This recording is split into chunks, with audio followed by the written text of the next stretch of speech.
So, anywho, I have a dope guest with me today. I'm working on having two resident guest hosts. That's what I really want for the show, especially with 2021 coming on the way. If we don't end up in quarantine again, we gonna try to make it work though. We're gonna try to make it work. So this guy is hilarious, and we can always spill some tea and be messy together. So you could go ahead and introduce yourself. Let the people know who you are.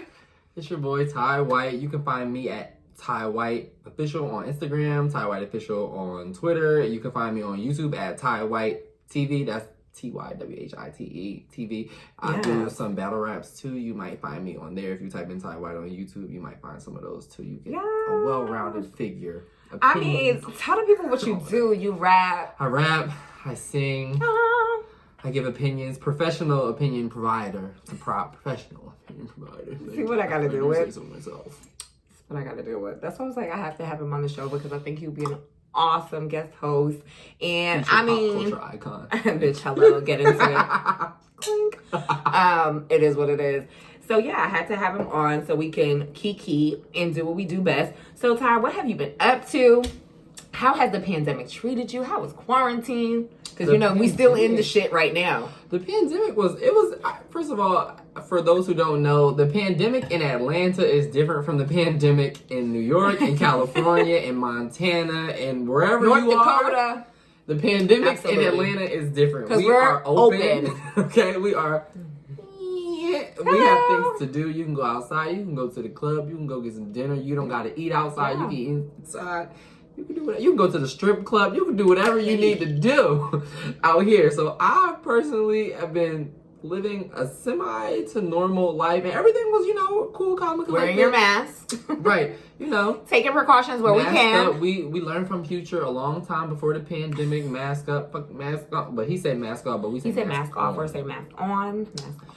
But I thought everything was cool until, I did catch Corona at some point. Did you catch it during the height of the pandemic or prior to? So I got tested for it in July, and I didn't have it. And then I got tested again in October, and then I did have it. It meaning the antibody. So I was in some point between October and July. Contact with someone. And I think we all were. But luckily, I didn't get it to the severity that everybody else got it. I got some severe stomach stuff that was going on for 2 weeks. It was very much like diarrhea time for 2 weeks. But I mean, the good side effect from my experience, I did drop a good 12 pounds. Okay, so the body did get snatched. Don't let the oversized fool you, baby. It's snatched under here. Get into it. Thankfully, that was the only thing that I have experienced in the time. I didn't experience the flu-like symptoms, the fevers, the chills. Right. Thankfully, so still wear your mask and stuff like that. And for me, I think I had it. I mentioned on the show prior that I think I had it in November sometime of last year, and when it wasn't really we didn't know, we just thought it was a cough. We just thought it was the flu or whatever the case may be. So you just kind of did your thing, and maybe it wasn't as drastic because I know I had a cough that I had never experienced before. That cough was no hoe. Yeah. It was deep down in my chest. So I was like, bitch, that was the Rona. And I could not get rid of it for 2.5, 3 weeks. I had to take old school Robitussin. Robitussin. I got the cabinet of somebody's grandmom. I got Excedrin, Tylenol, Robitussin. I got hemorrhoid cream. I'm telling you, I have everything. I got, oh my God, I have the Tylenols that come in the box that they do individuals. Yes, when they be we don't do individual sale. No, listen, I got yourself on Amazon. I got everything. Okay, I'm very much somebody's. I got bulk deodorants, detergent. This thing is ready for World War III. Listen, don't play with me. He's ever since ready the for girls couldn't again. Ever since I couldn't get toilet paper. That was horrible. Honestly speaking, and guys, they've been saying it was the Karens that got us. The Karens been got us. They're still trying to get us now. But even during quarantine, we were just talking about that recently. Just not having certain things. But I was really prepared, and I'm prepared again because they saying that they may or may not shut down in January or after the holiday season because I'm pretty sure that they want to boost the economy. They definitely trying to get them gifts. They want to boost the economy and get folks shopping and stuff like that, and that's fine. But at the same time, I'm so conflicted with the holidays right now. I really am. But my advice for the holidays is do not spend as much money as you normally would because times are so uncertain. I agree. How I'm doing gifts is you get one big, one small, for that's the immediate. So you get one big, one small. And if you want to do some little trinkets, nothing over $500. $500 and below. Oh, you better than me, bitch. Everybody gets $100 bracket with me. $100 bracket. That was overall. Oh, altogether. Right, and that's that the thing. Was $5. And that's the thing. I ain't got no nigga to buy nothing for. So it's just my mom, my sister, and my dad. And then, if I have a couple of little cousins that I'm going to see, so I'll, drop them off a little something. Gifts. Yeah. And my man is getting 3 out of the 500. Everybody else is getting gift cards. Bust it. Right. This is what I did last year. Oh, take. That's the train. Yes, I live by. I live by a freight train. The freight train, they be the ones. Yeah. Every apartment that I've ever had in Atlanta, I lived nearby the freight train. I don't know what it is. I'm like, what is that? Is that an omen? You gotta upgrade to the MARTA next time. I don't want to live next to no MARTAs. Excuse me. Too many pardon me. Okay, the freight trains run by, and I live in a very posh little neighborhood. Thank you very much. The hills. I live in the hills, darling. The literal hills. I live in the hills. It's a couple of them to get up here. Okay, I am in the woods, bitch. You cannot find me. But yeah, I don't know. I'm a little conflicted with the holidays and how to go about, celebrating. So I'm just like, gift, homemade. I'm telling you, get some supplies and start making people. So get people things that count, like something that'll make them feel good, like something that they could use in the quarantine. And don't be afraid. Like for folks that live in Atlanta or like areas that have a Publix, give somebody a Publix gift card. Groceries goes a long way. Target, Walmart. I would appreciate. Give me a gift card to Kroger, bitch. I'm in that bitch. Give me these chips, this chicken. Oh, my ice cream, Ben and Jerry's. Simply's, they are not cheap, people. These is $3. It ain't even look like a whole gallon. Simply, like I like the peach. Simply, I make a lot of drinks with that. I like all the lemonades. All of them. I'm not really a fan of the lime one though. The lime one's not. I don't like the lime one. And then the fucking tropical, because that's like a glorified pineapple juice, bitch. Very good with a Hennessy. Tea. I'm not playing with him, y'all. I'm not playing with him. So, of course, it wouldn't be the show if, the Mina podcast, of course, if we didn't talk about a little tea, talk about a couple of things current, because that's definitely what this episode is going to be about. I've been beating the Megan thing down. I did talk about it. I had a whole episode about Megan when it happened, when the shit went down or whatever, a couple of episodes back. We got to protect Megan at all costs. And then me and the lovely ladies of the Poor Decisions podcast, we touched base on it briefly on what our thoughts were with everything that was going on when Tory Lanez dropped his album. Mm-hmm. And then, Meg just dropped an album. Good news. And I like it. I read a review on Twitter that was like, the headline. What they said was good news or just another headline. And I fell out. I said, yeah. Listen, good news, the overall vibe. I like it so far. I mean, it's giving me life. And Megan basically is saying,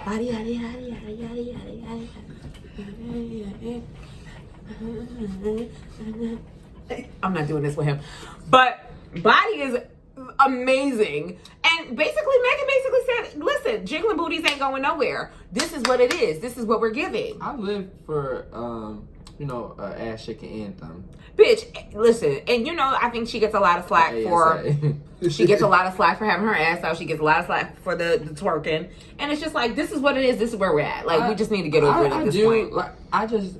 Overall consensus of the album for me. Mm-hmm.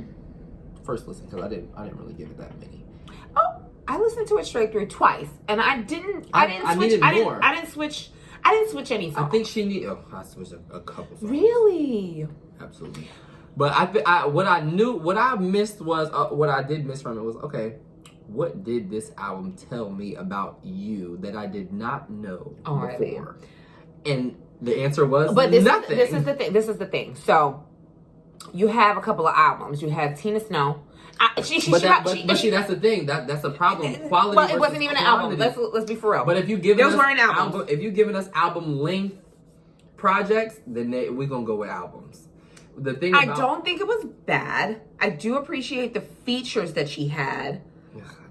I mean, she did a song with City Girl. She did a song. I didn't like that. Oh, I was so disappointed. You know, I thought like they was gonna give me like they didn't give us what I thought we was gonna get. This is my thing. I love JT. The girl, my Sage queen. I love JT. I think JT has the best lines, the best punchlines, the best one-liner. All these niggas want to fuck JT. They do. Skirt. Because I came from the bottom, bitch. Like. JT gives them lines, man. And we all know, if you ever watch City Girls documentary on YouTube, you know that Young Miami was not a rapper. She was holding down her friend, and she did a great job doing that. She's not necessarily the most creative with the pen. She just says regular shit.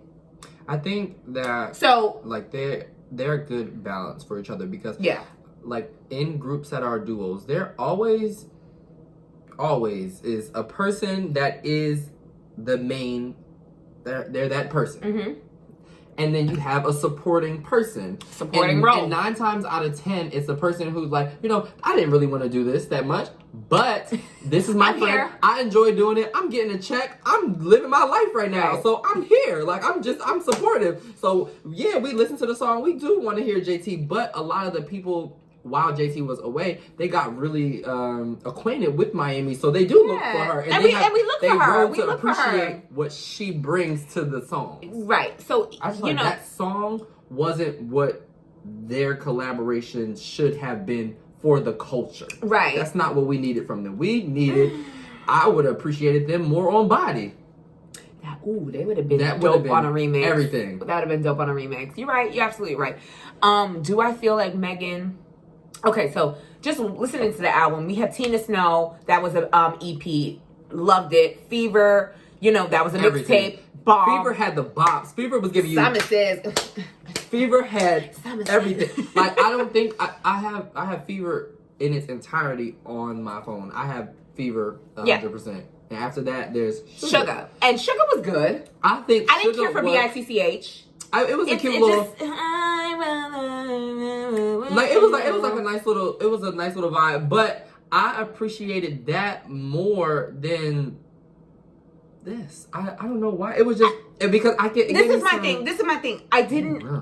I think if she was going to put this album out, she should have just waited and not gave us Sugar. Yep. She should have not gave us Sugar. But that's what I was saying about as far as these artists who give us so many projects, right? And you have so much material. It's quality versus quantity. It is. So by the time we got to this album, I agree. We already have heard you rap. We done heard you sing. We done heard you hum. We done heard you dance. We done heard you twerk. We got everything. We got everything from you in tidbits. And then I think because she was slated to drop this project, and then amongst everything that happened, now. Here's my theory. She owed it out. She owed that label 6 albums. She owed that, right? So she's trying to get shit out. By this point, it was like, I gotta call something album. I can't release 20 mixtapes in a year. And she probably had songs and she had things prepared already. And then this shit happened. So this is my theory. This is one of my theories. I think that they knew that she was having this album. I'm not ever going to sit here and say that Megan did not get shot. I'm not going to sit here and play that fucking game because y'all know how I feel about that whole situation. Shots fired versus right. We'll get into shots fired in a minute. But I think that Tory knew that this project was coming out, and that's why he dropped his shit. Yeah. And that's what I don't like because he tried to control the narrative. See, but I don't think that it was just that though. People were saying so many things about him. He had to say something. Right? He had to, of course. Because there was no necessarily. But doing an album and like doing that song, it was a little tacky. A little tacky. He tried to control the narrative. But he didn't do. He hasn't done like a million interviews about the situation. He can't. Well, I mean, he can. He can, but he can't. He did go and say what he said, but his team could do the same thing Megan's team is doing. But that team ain't that good. They could send them the little list. Don't ask this, and that. Just like the Breakfast Club mentioned about Megan. They said that they wanted to ask her them questions about what went on, so we could get the full story and not these bits and pieces months apart. And they was like, that song. We gotta do a fit. We gotta do a. They was like, drive. no. And then she went to GQ and she gave the facts to GQ. And Charlamagne was like, bitch, we the one playing your music, not GQ. And yeah. But that's the thing. I think artists fail to realize. In Megan's defense, sometimes you want to give the tea to a publication versus a Charlamagne or the culture per se, because the culture tends to throw jabs, twist your words, fuck around. But I feel like if she was gonna do it, she should have gave us the whole story. When she was on live that day and she was like, "You shot me," that was the time to say, okay, I'm gonna tell y'all what happened. We was arguing. We was in the car. He said this. I said this. I want to say this. I want to say this. I felt when she was crying and she was like fighting back tears and like she was like going through those emotions. You know, by that point, she had thought about it. She's traumatized. No, but she still is. She still is. She should be, bitch. You got shot. Getting shot is nothing like. She got shot. That's nothing light. I do think that what the issue with this whole thing, and me and my girlfriends, me and my girlfriends and my two homeboys, we were sitting there at dinner the other day, last week sometime, and we were talking about it, and we were like, yo, we think this shit was an accident for sure. I think it was a lot going on. But when drunk motherfuckers is together doing the most, y'all was all drinking, y'all not driving, so you have a driver, you have a security guard, like there a lot of different things can go down. But what the problem is between her story, Kelsey's story or lack thereof, Tory's story or lack thereof, is that there's alcohol involved, and then there's so many other people giving you the fucking story that it just kind of like it's so misconstrued. I would respect more. We was in there, we was having fun. There was an argument. I don't know what transpired between, because I know a lot of times I've been there. You get upset with somebody, especially if you fucked up, like shit happened. You get words, and then you miss a piece of what happened. And I don't think that, like, okay, you shouldn't. We're gonna get into Shots Fired, which is the single that Megan dropped on the album. It's the first song on the album, and you throwing shots at Tory, but you was fucking him. That's my personal opinion. Allegedly. Let me do it for the tea. Allegedly. But this is the thing, and I had this conversation on a previous episode with the girls from Poor Decisions. My theory on this situation is that Meg was fucking with Tory and brought Kelsey in on the three.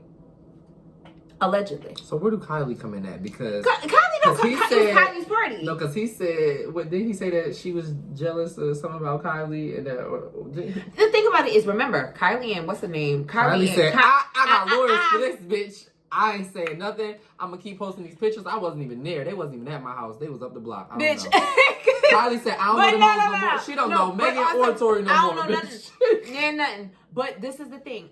I think that Kylie gets attention because Kylie and her sisters, you know the shit with them. Black men, they flock to them, especially black men in the industry. And remember, she was broken up with Travis Scott this summer. They're together now. Oh, no, they still broken up. They said, according to the blog, they said, we co-parent and we cool or whatever, but we ain't together like that. Well, we finna see. Didn't they just do a photo shoot together? Yep, and it was for the clothes. She clarified it. We ain't together. Because he was like, I think he insinuated that they was together, or people was like, oh, that's so cute. And she was like, nope. You know she young. She was like, I don't want that. He's still trying to keep the baby mama on clean. I don't want that black dick no more. I got new black dick. That's what she said. I really try not to follow these children because Kylie's a child, and it just gives the TL. Twitter is a powerful place. It is. Black Twitter at that is just on some other. But I don't know, y'all. Like, back to Megan and them. I think that shit went down. I think that Napoleon complex. Megan wanted to leave. She was drunk. She said, "I'm getting out the car." And she is a big girl. She's a bigger girl. Like I literally just had this conversation with my man the other day. Yeah. And Tory Lanez is 5'6". We were talking about 5'5". The EJ conversation. Okay. Yeah, we got a lot. Okay. It's a lot going on in her world right now. And I feel, and this is the thing. Because I'm like, you have a lot of words with the men. This is the thing. This is the thing. This is the thing. What's going on with that? Megan's has to be strong because she doesn't have the right representation. Let's start there. Number one, you don't have that family, that core family anymore. They're past. They're gone. I always thought that she did I think, like, I always thought that she kept so many people around her because she's missing that void. Yeah, and I definitely know what that feels like. But also, definitely. But to keep all those people around you, you don't know until you learn that lesson. Yeah. Everybody that's around you is not for you. But you know what hurt? I think the thing that's the most hurtful, I don't think what she busted those tears on her live was just, okay, yeah, you were shot at, but I also think she busted those tears because of her friendship with Kelsey. It was just a lot. I think it's a whole thing. When have y'all seen? First of all, you lost your mom, your grandmom, you got shot. Yeah. This is all within like a year. This is all within a year. But this is my thing. The thing with Kelsey now, when have you seen last year, right? Up until right before the pandemic. When did you see Kelsey not be up under Meg? Kelsey gonna do a red table talk.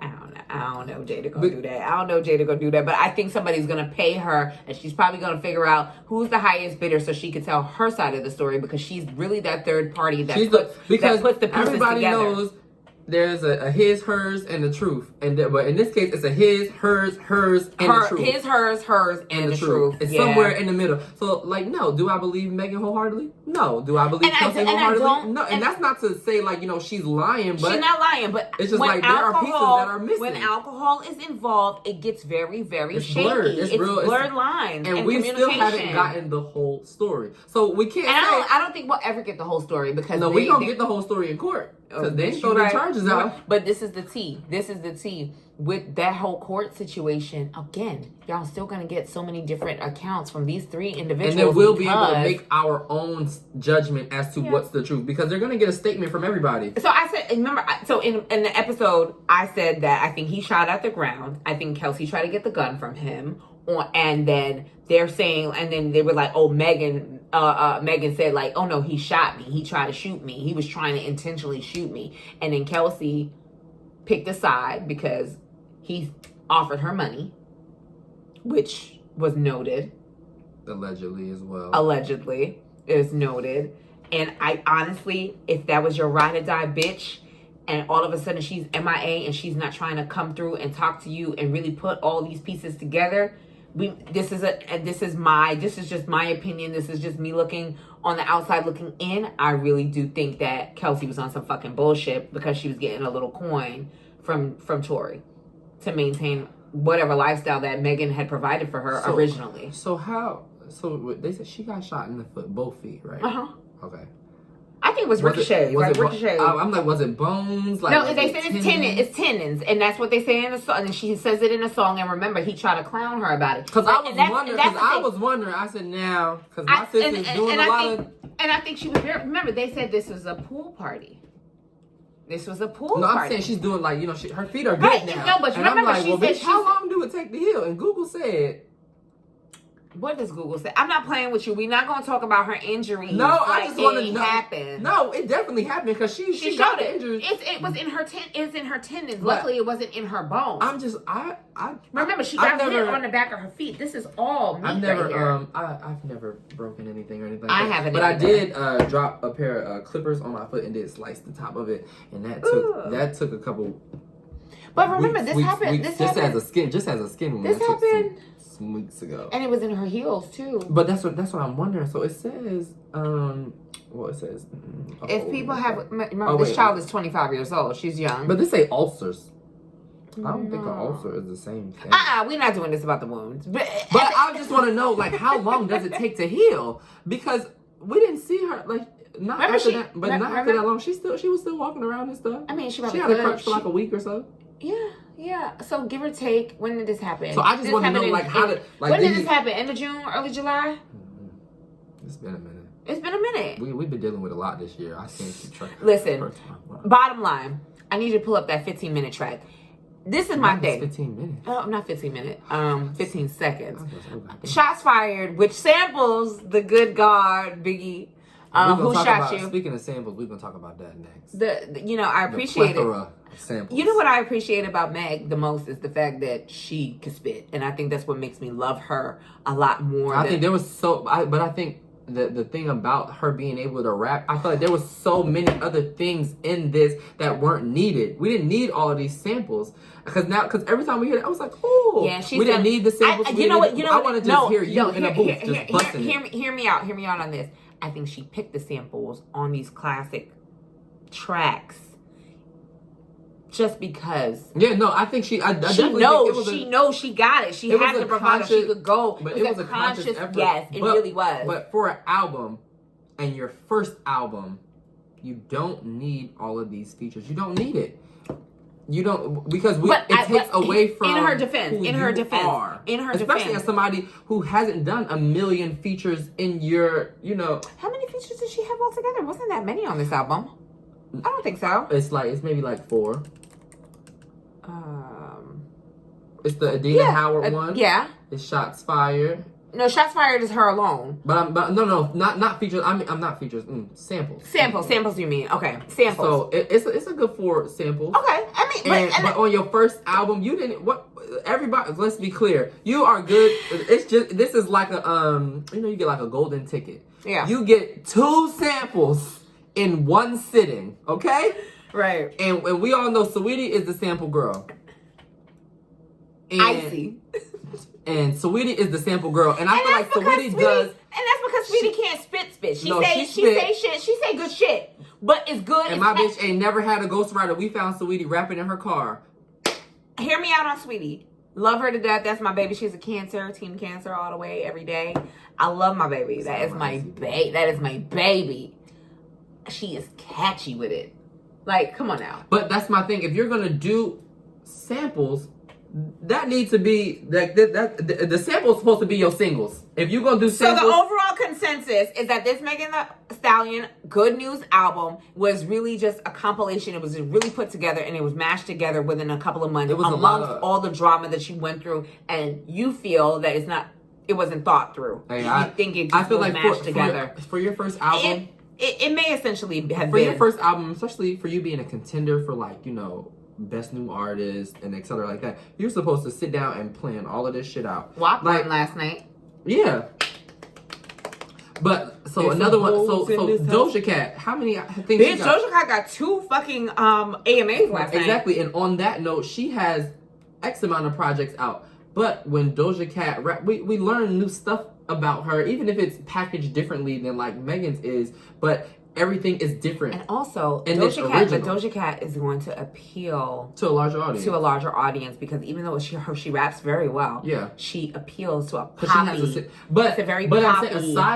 aside from that, her packaging. She has her material, you know what Doja Cat has? She has that Nicki it factor, because remember they used to give Nicki a lot of hell for being poppy. Here's the thing about her being poppy that I actually talked about. It really works. But the thing is, it wasn't necessarily that she essentially had to do it the way she did it. She had to do it that way because female rap was non-existent when she came. It was non-existent. There was nobody else really. 10 years she filled a void that was not, and the only way to compete on the charts with the girls, the Katy Perrys, the Lady Gagas, you had to be up there with the Keshas, if you can't beat them, join them. And she got songs with those girls. She got songs with Britney. She got songs with Kesha. She got because she got on there and she gave us pop beats. And this is where I will always say Nicki killed the game, and she also created a new genre in a way where, because you can mix and mash the two. She says on her mixtape, she says the label told me I'll never be a Lauryn Hill. You can't rap a single on the same CD. The public won't get it. They got ADD. And she was like, I'm going to do that. I'm going to rap and sing. And she did it. Look at all of the female rappers now. Because Doja Cat, to me, I'd rather keep it real with you. Yeah, singing on the shit. Like that. But then Doja Cat, too. Like, I am addicted. Like Doja Cat, that's the thing about those girls. They can sing and rap because and Doja Cat, if you listen to her album, she's fucking nasty. She's fucking nasty. That's my shit. That's my weed.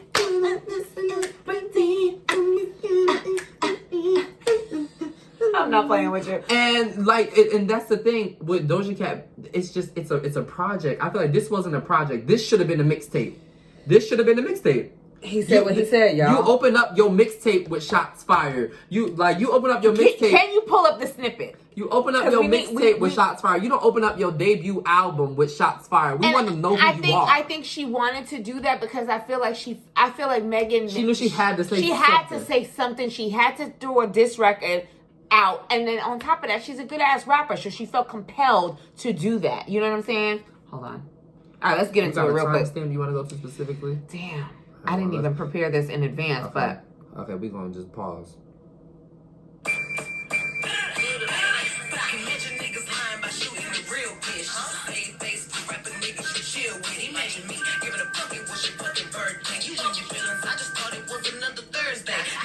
Okay.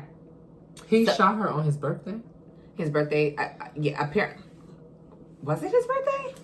Well, see, they was arguing because they was about to go back to the hotel and have that threesome, and then one of the girls was like, and Megan was like, bitch, I'm not really into it right now because I'm a little lit and I'm not fucking both of y'all right now. That's the tea, allegedly. Ooh, bitch.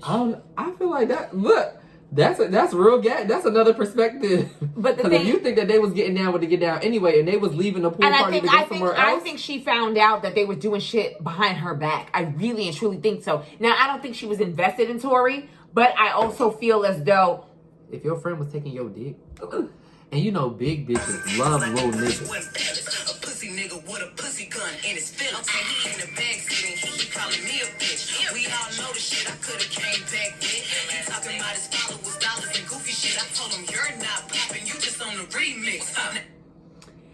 Yeah.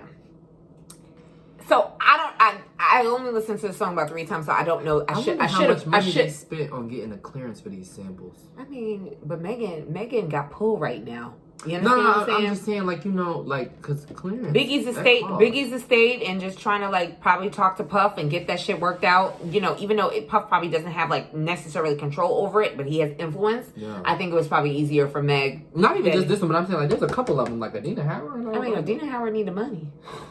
That thing had a song. Yeah, where's she at? Where's her what do you call it? Where's her and the song wasn't even that good. That was the gag. Cause I'ma be a freak. No, that one is good. What was the other one? What was the other one? With SZA, that one ain't good. That's not good. Y'all want to hear the one with SZA? Hold on. The one with SZA. Baby, SZA about to come out with another album, and we need it. And it need to be but I feel like she gonna let us down because our expectations is too high. Let me tell you something. I've been listening to SZA before. I love I've been listening to her from before. It took me a minute. That Control album, and I was going through a breakup when the Control came out. Enamored and I was like, I've been enamored with her because I like. Oh, you stupid. You stupid. I like. Well, I didn't feel that. I like weirdo R&B because I got the body part. I don't know what. I'm not doing that with him. I didn't feel that. I had. Shut the fuck up. It was okay. The beat is like okay. And I felt like it sounded like SZA recorded her shit in a closet. But I mean, they probably wasn't recording it together for sure. But they was taking pictures or something. Like she. Oh, they did.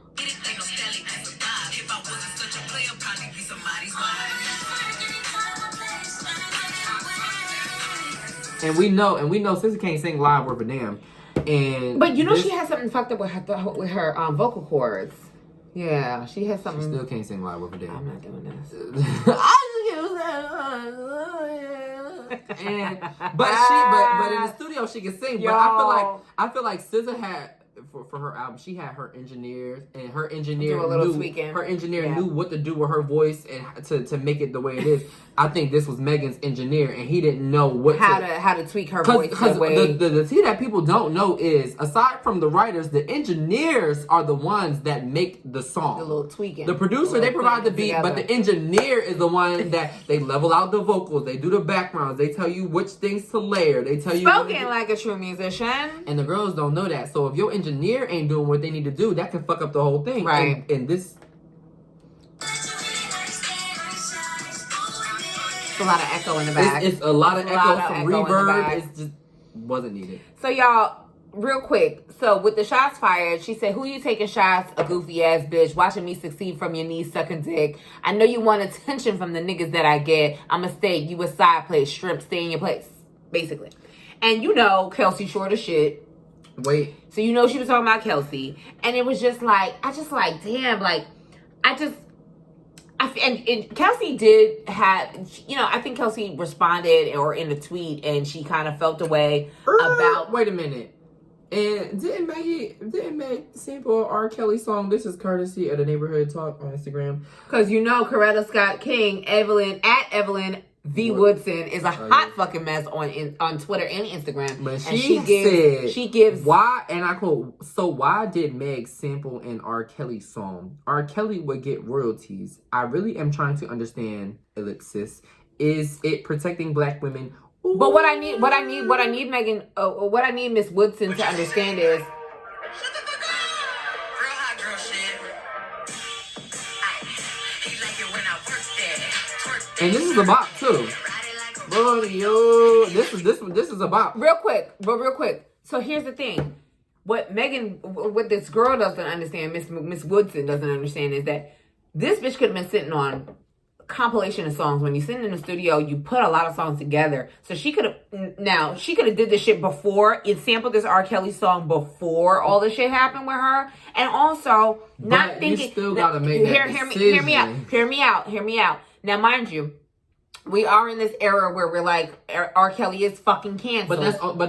And again, that's only to like the masses and you know certain demographics. Certain demographics, because you still have a bunch of bitches in their 40s and 50s that fuck with her. But her point is because Megan's platform she shouldn't have protect black women. Yeah, you're right. This is not necessarily my opinion, because it's not my opinion either, because I kind of feel like she probably did that song and she liked it. She liked how it sounded. This is her stance, and being the public figure that you are, she will have to answer to this depending on the media outlet, because they're gonna say, so you know, if your platform is protect black women, why sample his music? Why would you sample a black woman and give him royalties if he is canceled because of all the things that he has done to black women? And then it's like crickets. Insert crickets right here. Exactly. So love Meg, but I love Meg too, and I just think that again, she has to work on really building a team that really has her best interests at heart. And I'm talking about publicists. I'm talking about producers. I'm also talking about management. People even have publicists these days? Because everybody's not really. Because everybody's just writing notes and posting them on Instagram. And I just wonder, what happened to the press release? As a person with a PR concentration that I don't use, right? I have it. Right. PR and marketing. What happened to first of all? That ain't it. First of all, my first PR class, when they was like, okay, we're gonna write a press release, I was like, oh hell no, I don't want to do this shit. That was the day they said we had to write a press release. Press releases are not easy to do. I've done them before. And you got it's the format and it's hell no. That was the day I said press releases are not easy to do. Hang it up. I didn't want to do that anymore. Let's go. Overall, does Megan have better projects than what she put out? Absolutely. I think that we've been engulfed with her music and her. She's doing so much content. It's a lot of content over the past 2 years. And I think also too, she's doing something that a lot of other female rappers have not been able to do. I think Cardi had a different path. Nicki definitely had a different path, and it's essentially. Is it a great album? No. Is it a tolerable album? Yes, for me it is. I can listen to it straight through. I have no issues with it. Do I think it's the best that she's given? No. It's not the best that she's given. I think that she, final thought, she didn't need to put out an album right now. I don't think so either. I think she could have waited to 2021. And if she was going to put something out, she could have put out just Shots Fired. If she wanted to address that song, that would have been the moment. Had she just dropped... bitch, we could have rolled on that shit till February 2021. No, for real. We could have been riding on that shit till 2021. Had she just dropped it, I think it would have had a bigger impact. And also, had she dropped it months ago, but also, the impact would have been she had to give that body yada yada yada yada yada. She had to give that. But look, she threw a whole album together. But see, I would have gave Shots Fired months ago. Right after he first did his first live, I wouldn't have said nothing else. I would have dropped this song, cleared it. And he gave that live, and then she jumped on and she had commentary. He did a whole album. Especially he did a whole album. I would have dropped this one song. Tory was dead fucking wrong for that shit, because he knew the album was fire though. from the people. Bitch, People first said, of all, let's be crystal clear. Now, I'm not the people, I'm not even like a fan. I like Tory. I'm a fan, and that's the thing. I'm a little conflicted because I'm a fan of Megan. I like the singing songs of him. Yeah. Oh yeah. Ooh. I like the singing songs with the auto-tune and stuff. Like there's the songs that you just but live he your put whole out a whole life. album, and I heard a couple of the beats. I was like, oh, this sounds a little lit. He killed it, but also he didn't get a lot of spins on the online platforms like Tidal and Spotify and stuff like that. That's not true because he did go #1 on Apple Music. Did he? Yeah. I didn't hear that. That was the gag that he did go. And he did. And I think that first week a lot of people wanted to hear, but it wasn't his best because they said that he's had way more success. It wasn't hit focused. This was just I'm gonna talk about. I'm just gonna pop this out. And she should have stopped everything. Dropped this song. Drop shots fired, and then let everybody ride on shots fired. I think Megan was really embarrassed by being the victim, and I think Megan took if a nigga shot me, accident or accident, I don't give a fuck what his status is. I don't give a fuck. I'm telling. And that was my thing. If you're gonna tell us, you should have told right then and there. And if you didn't tell right then and there because you felt bad, I understand. But you should have told the whole story after that. After you seen that he was moving like a fuck nigga and you was tweeting and what you was tweeting, you should have said, all right, y'all, let me tell y'all my side of the story right the fuck now because he's playing games behind the scenes and I'm not about to let him do this. But also, in her defense, she can't do that because niggas was mad drunk. That's the problem. No, but that's the thing. You can say that because you're still gonna have to stand on this in court. You're right. You're absolutely right. You're absolutely right. So you can say, look, we were all drinking. This is what happened, but this is what I remember. And once she would have said, this is what I remember, we would have had that. This is the timeline. She could have dropped shots fired. Boom. If she would have dropped shots fired, August, September? Bitch, we would have been lit right now. We would have been, oh my God, that shit was crazy. She shitted on him. And then she still annihilated him. And then don't get me wrong. I'm past it. Body, yada, yada, yada, yada, yada, yada. I'm past it. I'm not answering no more questions about it. Y'all gonna see the documents when they come out in court. Period.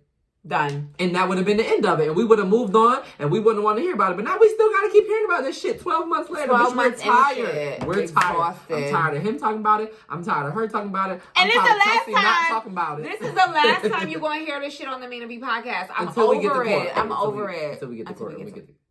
Okay, we'll. When we get to court.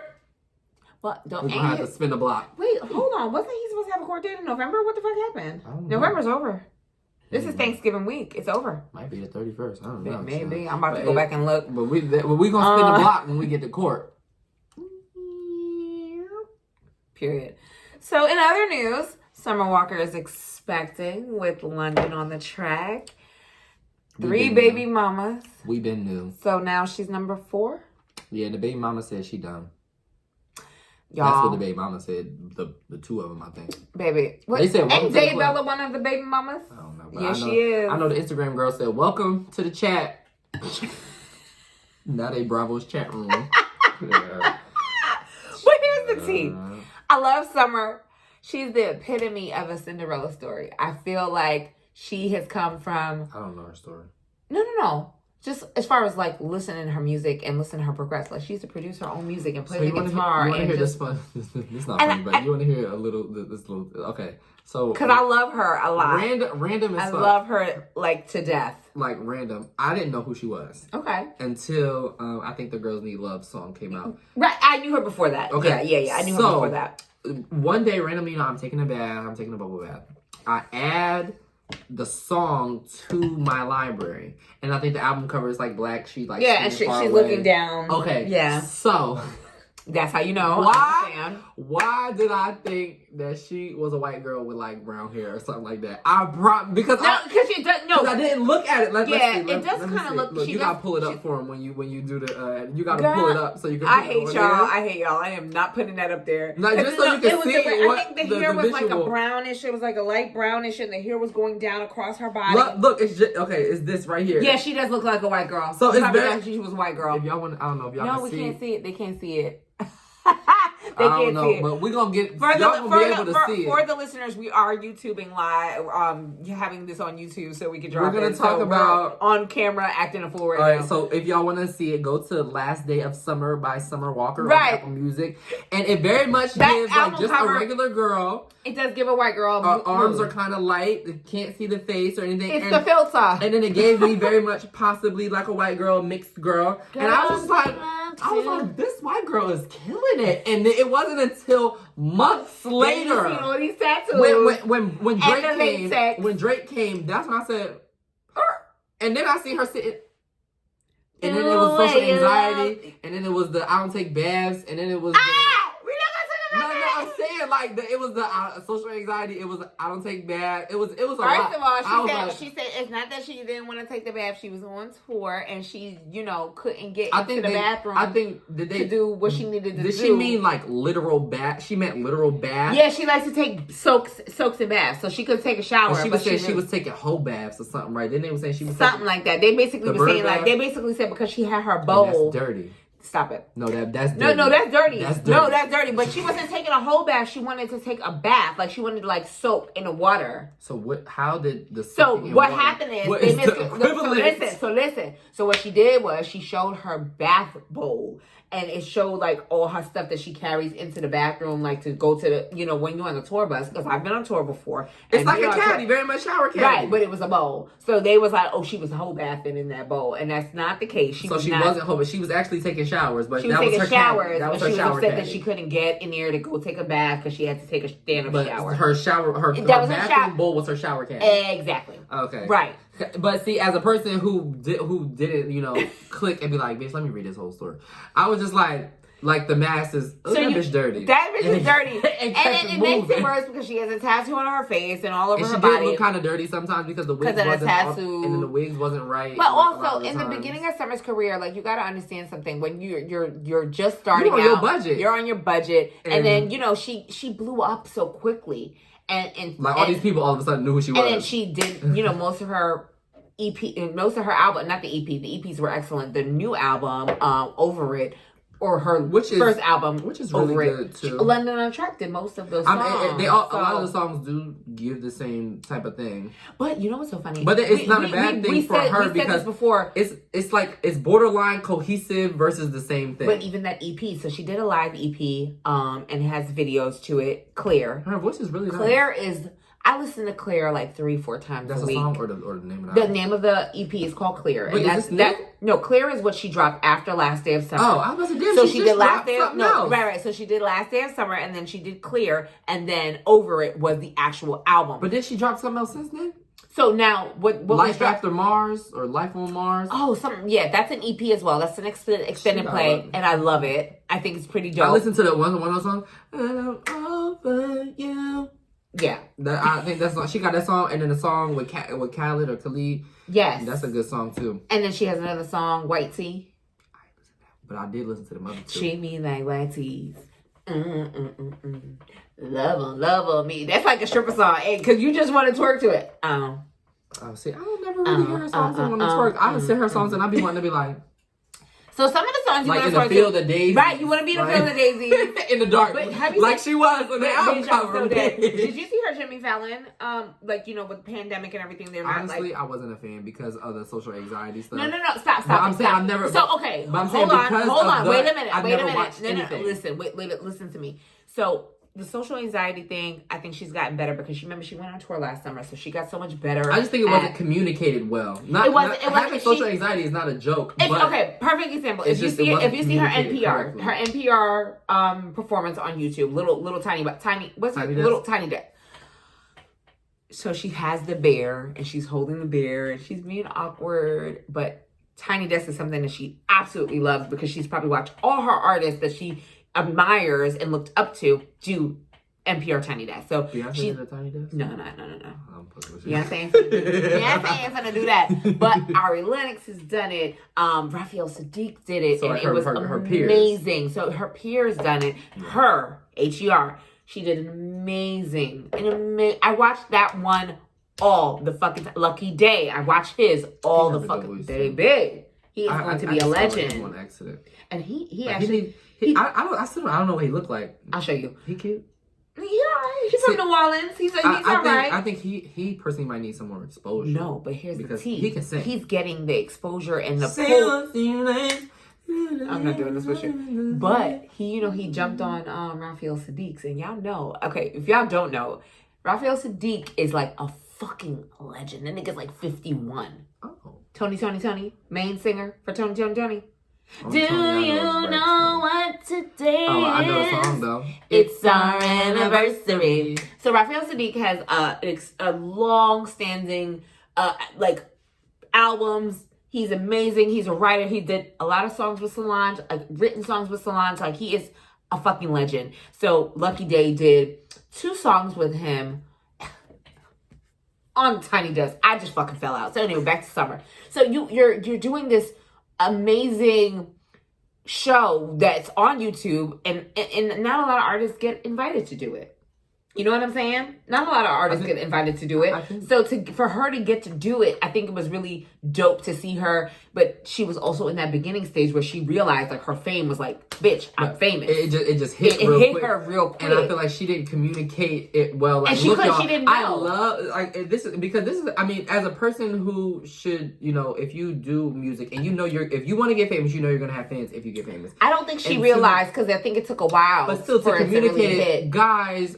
If you're gonna do interviews, oh my god, I love my fans so much, but I do have this crazy social anxiety. But so the thing about it is, folks, me a second. I think, and I also think that the average person is not necessarily sympathetic to like any social anxiety or anxiety as a whole, because we feel like, oh, that's a celebrity, you put yourself in this position, and we like to pedestal our celebrities. But and that's the thing, you still shouldn't. But if she would have communicated it better, it would have alleviated so much of this shit. If she would have just been like, I love my fans so much, but I do have the social anxiety that I already had prior to becoming famous. Mm-hmm. So it is going to take me a little bit longer to adjust to having such large crowds of people. But I will say this, I feel like she should, I think now, speed up to now, she's been so much better with her performances, so much more interactive with her performances, and just, we in a pandemic, it ain't no crowd. Right, ain't no crowd.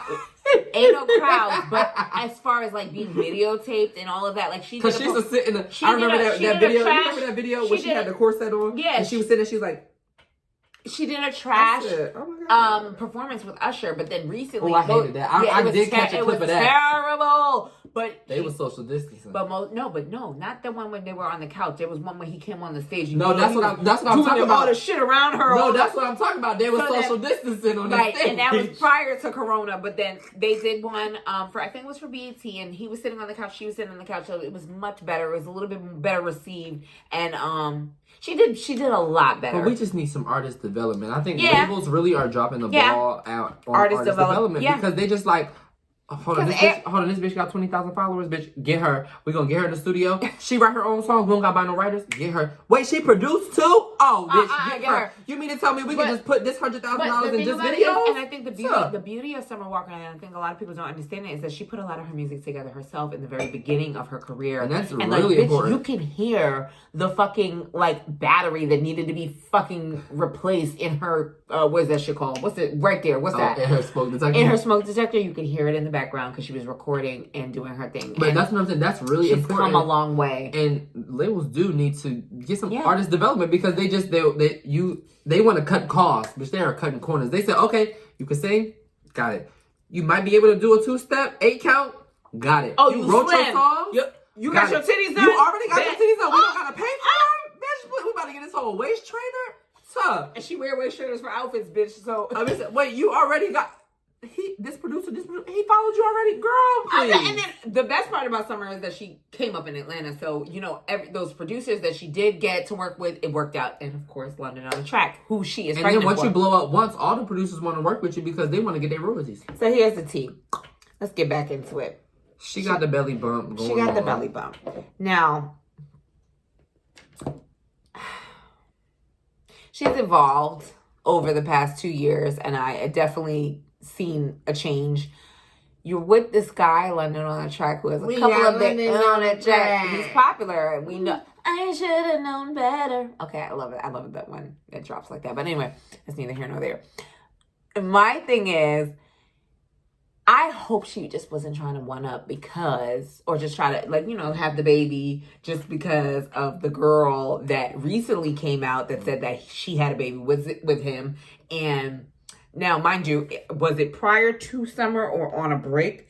Because they had a little break before they moved to Las Vegas. But they keep taking breaks. No, I don't think so. No, because remember, she was like, I'm single as a Pringle. And that was right before she moved to bitch, you ain't. That was before they moved to Las Vegas. Remember, they used to live out here. That was last year, today, 2019. So what did they say? Summer on her burner account, Galacta said, really? Worst year of my life. I wish I had a time machine. End quote. Continues to say, the only time a man should contact me is to give me money or get they ass whooped. I'm transitioning to a dominatrix.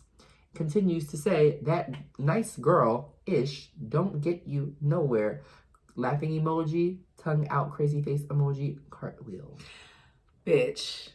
And as I'm looking at these, and this is on Instagram. This is not Snapchat. Now we know your pregnancy hormones is probably busting right now. But first of all, she was saying about publicists. She was just on a fucking picnic with the nigga if you have a publicist and a social media team or a social media person, that's the thing. If you're gonna have a burner account, spoiler alert, don't tell us it's yours.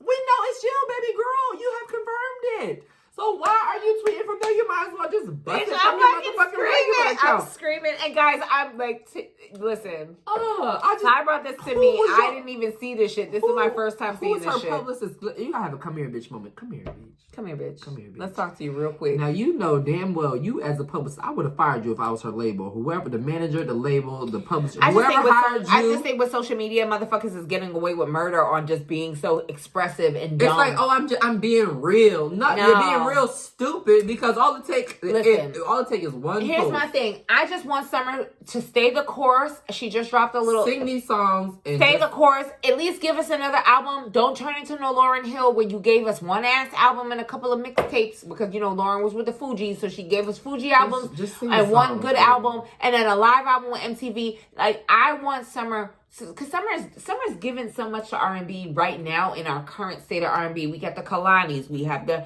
H.E.R., her is giving a lot. We got Tinashe. SZA. Pause. Tinashe, first of all, Tinashe released one of the best albums of the year. I love Tinashe. Tinashe does not get enough play. Songs for You by Tinashe. Yes. Songs for You. You know her. Like, this song, like, that shit is impeccable. Start to finish. Not a skip. You got bops. You got twerk. And bad bitches. Link up. Link. You could be in your relationship feelings. Like, no.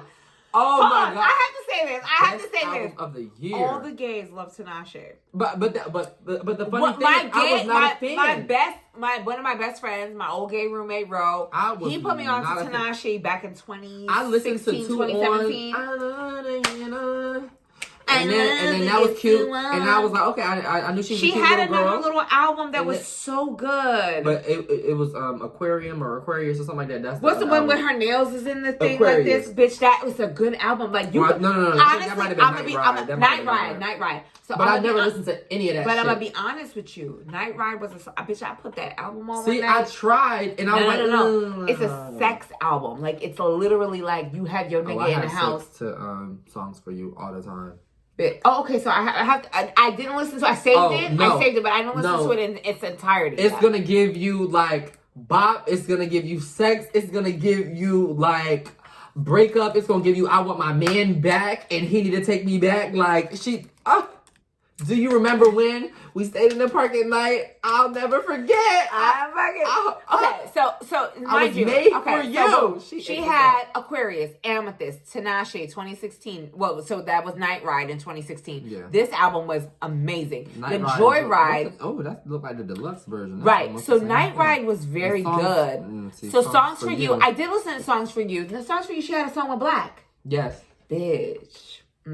Ooh, Touch and go. That I'm telling you, everything is that shit is every. I'm telling you, start to finish. That is the album, and that's the thing. And it was just it's a year old. As of 2 days ago. It sucks because she doesn't get like a lot of play because her label played her so early on in their career, as they do so many girls. So many girls. Night Ride was one of my favorites. So I'm not gonna lie, I still listen to Night Ride sometimes. I've literally played Night Ride and rode some dick the whole night. Well, I'm gonna have to try. You might have to try it out and let me know. And you. Another thing about Tinashe, like some wrong, she produces her own songs. She writes her own songs. First of all, Songs for You, she wrote every song. Yeah, so she's very underrated, guys. And because very underrated. Because her label played so much for her, they didn't want her to do this the way that she is doing it in this career path. They play it in her face. Because she does a little R&B, but she does pop, and she kind of flips in between and she do a little urban rap stuff like it. Yeah, I feel bad for her career, honestly speaking. No, but she's underrated. But now she's a lot better because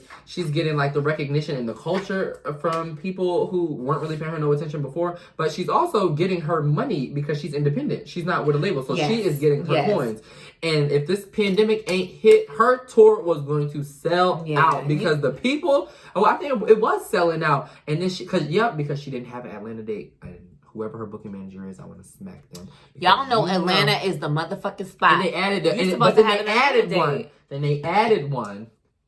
And this shit hit. Another fucking pandemic hit. So here's the thing, y'all. Overall, what I want for Summer Walker, because we totally went left.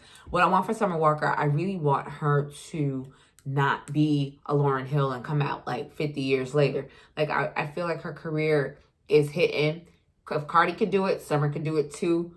And I think she has just a beautiful disposition about herself. When you, outside of the fucking burner page, outside of the bullshit with this nigga, I think when she has her baby and they'll probably break up. You know how that goes. How is she?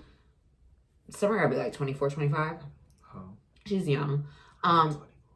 This is a baby right here, but he's my co-host for today. But you see, I ain't a fool like them hoes. But that bitches is different. That bitches is different.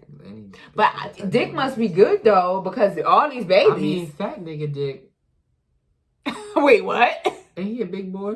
He not a big boy. Oh, which one is the big boy? London on Track is not a big boy. You talking about Mustard? Mustard is married.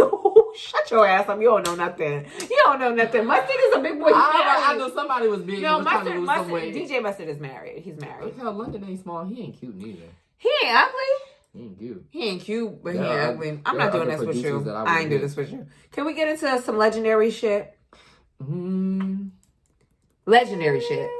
So, shout out to Nicki Minaj for her 10th anniversary of Pink Friday. It's Pink Friday. Ho, what's the rebuttal? Roman. Stop it. You've gone mad. Mad, I tell you mad. Even this voice some shady. Icon stats. 10-year anniversary, and she just won. Pull up in a gangsta model. Bitch. She just won 2 AMAs last night. Best female rap. I mean, listen, y'all know how I feel about 10 Nicki. years later. Y'all know how I feel about Nicki. I love Nicki to death. I'm from New York. Girls are still even winning anything. WAP won last night. There's some hoes. No. After 10 years. Right. After 5 years. Right. After 1 year. And this is the thing. And I've said this on previous episodes. You know, back in the day in 2018, I'm going back on some episodes now. 2018, where we had the Cardi and Nicki beef. You know, Nicki was a little rattled because of this new person I don't think that. Yes. I don't think rattled. I think what she Hear did. me out. What she did was she Hear told me out. her opinion. She said her opinion, but she also wanted homage. And also there was a miscommunication. But that's what it was. There was a miscommunication with the song with Migos. In that Zayn interview, she said she did what she was supposed to do. She'd seen an opportunity and, she took it and she went off. And she was like, but the one thing that I didn't like was, and I think this was the mistake because I would have just kept this. I wouldn't have said nothing about that. I would have kept this. But she was just like, when I watched some interviews, she like, oh, she changed her verse. And she was like, I changed my verse because they asked me to change my verse. Right, and they asked her to change the verse. But however, I think that they should have just had a communication. Nicki being an OG, she should have just had a communication with Cardi. Cardi came in at a time where... But she said they did have a communication in a hotel room together. It was them too. When? They had a communication. No, they did not. They did. She said, she talks about it. She was like, we talked in the hotel room. It was just me, her, and, you know, whoever. She was like, I'm not going to say what we talked about in the hotel room together. Cardi never mentioned it. Of course she wouldn't. Listen, this is my tea. This is my she pulled up on sis at the awards when she was pregnant and talked to her again. And I think that was warranted. Like, that was warranted because shit was going like, look, that's why I don't think that she was rattled, because she's like, look, girl, I'm trying not to have this issue with you because you ain't did shit to me, but I didn't like that, and you should be able to. But I think that I don't like that you did this. The thing about it is like Cardi took everything like a defense because personally, because she didn't know no better. Person. She didn't know no better. Have the team around. She didn't know her. no better. And then you got the Migos, who's this Kikiing and making it like Quavo in particular was making it like, because him and Nicki was definitely involved. That's her baby. Was what? Past tense. Because you know she's with the. No, she cut him off before that. She was like, hey, nigga, you is a. But first of all, he's a little boy. Like, right. At the end of the day, like come on. You know, we like little boy toys, but the thing, I don't. No. I'm an old man. I mean, you know, the. I want a grown ass man. They want cheap girls just want me and have fun. Nicki's about 3 years older than me, and I feel like she, you know, I feel like that whole situation was just a lot, and because Cardi was so favored in the public because of Cardi's personality and right genuity. Because it wasn't the music, it was very much it was her personality and how genuine she was. Like, you knew she was hood. Like, but people forgot.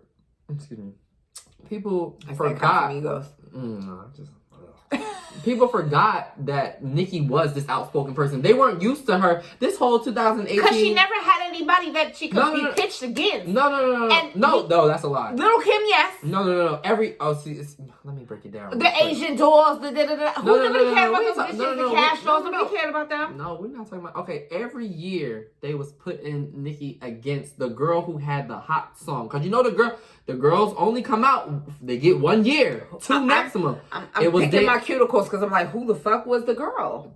Besides Cardi. It was Dej Loaf when she came out with Try Me. Remember that shit you gotta think, you gotta take yourself back there. I don't know, you gotta take yourself back there. It's different. Every year, I mean, especially as an avid Barb, every year, I'm a Barb, the girls said, the media will be like, oh, the new girl's coming. Nicki better watch out every time. And you know, Dej had that song, that shit was everywhere. But Dej wasn't a good. Young Ma had that song, it was everywhere. Young M.A. was just different. But and look, it was just different. Like, they put Iggy Azalea too. Iggy Azalea had 2 #1 Grammy nominations, everything. They propped them up. Azalea Banks, I'm with the 2-on-2. But I'm saying, let's not even mention that hoe. But I'm saying every year there was a person, but because they, whatever career moves they made, and because the public's lack of interest in female rappers during those years. Because Nicki was the rain. Nicki was giving us pop. She was giving us colored hair. She was giving us sitting front row at a win tour. Like, she was giving us a different They weren't able to sustain. Right. She was giving us a different perspective, and she was also giving us this popularity. But after 10 years, the people were, we want to change. We want a different direction. But they forgot that she was this outspoken person. They were like, because she had been on a hiatus before she even started, having these conversations.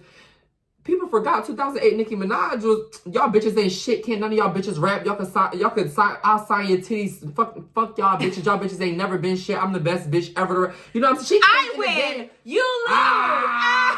She came in the game like that. So for people, and because this is a new era of people. And she was talking shit before. But this is a new era of people. We're in a new millennium. This is some new shit. This is some different shit. All of these kids right now listening to Cardi, they 15, 16, 17. Them bitches was 6 when Nicki was rapping. This is true. So, and these are the people that are on social media. Us, we are on there, but we're not invested. We're not doing streaming parties. We're not doing all of this. We're not shit. Sitting in on live. We're not doing that. Like, we do a little bit of something, but we got shit to do. We gotta work. We got shit to do. The younger people who the Instagram era. Nicki didn't have Instagram. She had a little bit of MySpace. She had a little bit in 2010, 2011. She started getting a little Instagram. But she had already been rapping for years before that. So a lot of people don't understand. The people listening to Cardi now are the main audience, are the consumers of rap. Nicki is a strong hand in making rap one of the #1 genre in the world right now. And you remember her ability, and I think that's what the versatility for my generation, I think that she also was that person that kind of like, that's the whole disconnect with Lil' Kim and her. You know what I'm saying? Because they say, you know, you bit off Kim. You did this, you did that. You obviously. And then she's like, who the fuck else did I have to look at? She didn't have nobody else to look at. Like, and, I had you know, you had Queen Latifah. But that was one. But that was Lil' Kim was the one. Hear me out. She was the one before her. You had the MC Light. You had the Queen Latifah. But MC Light and Queen Latifah's career only was like a window. Lil' Kim had the 90s to the 2000s, and she was killing the game. She had her own, essentially her own 10-year span. She was killing the game. So what? Nicki came in 2008, 2009, and 2010. And was killing 2011 Monster. She was killing it. She was the only female. She was the only female rapper on that Monster remix, and murdered it. The thing about the girls before she didn't have anybody. There was a period of time before Nicki came in. What was the last time Lil' Kim had released a song before she went to jail? 2006. It was a minute. It was a minute. Either 2006 or 2008. She was the only person for such a long time. No, I'm saying in the disconnect between Nicki and Kim. Because they were supposed. Okay, for people that don't know, Lil' Kim and Nicki were supposed to work together. They were supposed to rap together on a song. They did that song, Grinding Getting Money is what right. They were supposed to get the song to going or whatever. There was a miscommunication, which always seems to be the issue with female rappers and their in labels, the industry and guys, because I feel like a lot of men in the industry, they pitch the female rappers against each other all the time. 2005. Lil' Kim hadn't released a song since 2005. And here's the thing. I think that Lil' Kim took offense to the fact that Nicki said that this would have been good for Kim. Yes, and what Kim doesn't understand is it would have been good. It would have been good for you, and that's good for you. And that's the thing about that. But that's the disconnect between them two. The difference between Kim and Nicki and Cardi is Kim wasn't releasing no music when Nicki came out. Nicki's still releasing music, still charting number one 10 years into her career, and got featured. She's featured on so many other different artists' music. So, and I think the good thing now that they're both moving away from is because and Lil' Kim is doing a really good job of this too right now, because she did an interview on a radio show and the guy asked something about Nicki or something, and she was like, why are y'all doing that? She was like, don't ask me about stuff like that. Y'all don't never ask the guys about who they beefing with or something like that. She was they always pitch women and against she was each like, other. she was like, I hope she's doing her thing. I wish that old girl the best or whatever, and that's good. Yeah. And Cardi's doing the same thing. I don't want to be involved in the negative drama. And I think stuff because like that. they literally got into a fucking fight with all the drama, and they said that Nicki said whatever she said or responded to a tweet as it pertains to the baby culture, and because she did a dress on Queen Radio, and she my sister said, well, if I did do this, why nobody has a tweet? She said, damn well, if I would have said anything, there would have been a tweet. It would have been a like with a screenshot. They trying to say she responded to the tweet. No, it was supposed to be she liked the tweet or something like that. But there was no tweet. We still to this day, years later, there has been no tweet produced. You had a knot on your head for no reason, Cardi. But I don't care what nobody say. I appreciate Cardi's thirst and hunger to even fight in a D&G fucking couture gown. I mean, we don't appreciate that at Fashion Week. I appreciate the fact. Outside of Fashion Week, it would have been a different story. Hear me out. I appreciate that fact in the sense of she just never changed who she was. But that's not a good thing. It's not a good thing. It's not a good thing. Because it's a good thing in certain aspects. Hear me out. I understand it's not a good thing. It's not a good thing you are because that person to your core. Strong to your core. And she said, I don't give a fuck what I'm wearing right now. This is where I'm at. But I felt bad for Nick in a sense, because it was like, damn, Nick, like, you got a bitch that really want to fuck your ass up in Fashion Week because your mouth is crazy, and you would never really fight her in real life. What I said listen to the girls don't know. Fun fact, Nicki's with the shits. Nicki's with the shits, but I don't think she was with the shits in that moment, because she was not. Because 9 years into your career, and you know what Fashion Week is, and you know the industry, and you know outside of this, I may have just bopped you if we really was into it, because some people in her crew did give a recount of how she bust bitches. She sent Ra. She didn't sin. She sent Ra. She didn't need to sin, because when you got real bitches around you, you don't need to sin. I mean, Ra held it down. Ra held it down. With the shit. She's like, I don't care about my career. What career? She's a girl. She's an Instagram girl. She good. Ra had Cardi walk out of that bitch looking like the No, Ra didn't do that. The fucking security guard elbow did that shit because fucking Cardi B is like 5'3". Nicki said, damn, what? Nicki said, I'm trying to listen to the Queen Radio episode. Ra never got to touch her, bro. I want you to listen to the Ron never got to touch her. She was trying to fight. And she says, Ra really beat Cardi's ass. No, she and didn't. We ain't never known Nicki Minaj to be a liar because she posted the receipt. I'm gonna be honest. I don't believe that. And I don't believe that? Because I feel like niggas needed to clout the situation because obviously there was imagery. No. But that's a lie because Nicki never even wanted to... She didn't even say anything about the fight until... a week or so later, after Cardi had put out a statement and all this other stuff, she didn't even say nothing about it. That nigga bopped her in the head. You could see the nigga maneuvering and them trying to pull her back. Rod didn't even get to touch fucking Nicki. Prior to she already had the knot prior to the camera starting to roll. That's why. You see, you gotta listen to Queen Radio. We're gonna go to Queen Radio. I listen to Queen Radio all the time. You gotta listen when my sis explained that Rob, that not after I don't even feel like Nicki could have seen the shit because Nicki was hemmed up in the corner. Belle Khalees was going after. Don't talk about Belle Khalees was going. Her and her manager was going after Nicki's cameraman because she knew that the cameraman got the footage, and if Nicki released the footage of Rob fucking her up. Rod did not fuck her up, y'all. I'm sorry. I'm sorry. Rod didn't fuck her up. Rod was just a ride or die. She just happened to be able to jump into the situation, but security pulled her fucking big ass back. She did not get to touch a hair on Nicki. She didn't get to touch. Oh no, she never was gonna do that. But I never knew one elbow gave you the knot. Now I've been in my fair share of altercations.